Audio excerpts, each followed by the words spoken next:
A lot of people ask me, what was my aha moment? What made me change my perspective? And it's when I saw this. So a black person in the United States during the Jim Crow era faced second-class citizenship, disenfranchisement, barriers to voting, barriers to education, barriers to employment, and barriers to housing.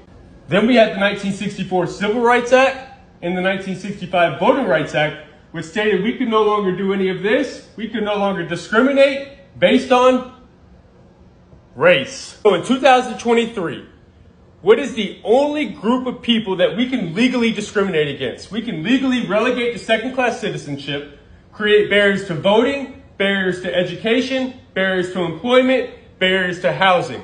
If you answered convicted felon, you are absolutely correct. In 2023, a convicted felon is the only group of people that we can legally do all this to.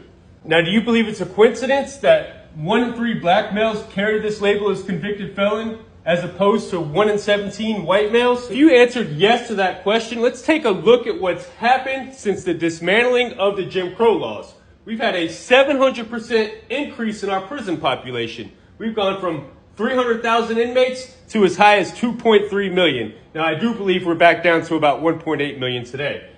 We had the law and order agenda, which was an increase in police spending and a decrease in school funding, which created the school to prison pipeline.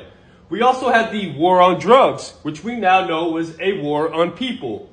We had the 1986 Anti-Drug Abuse Act, and we had the 1994 Crime Bill. Now, the 86 Anti-Drug Abuse Act differentiated between rock cocaine and powder cocaine, which we know predominantly impacted the black community.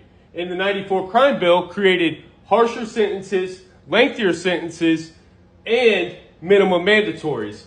We also know that black people make up 53% of all exonerations, 69% of exonerations for drug crimes, and they're 7 times more likely to be wrongly convicted. So when I seen all of this, I realized that racism in this country never ended. We have a systemic issue.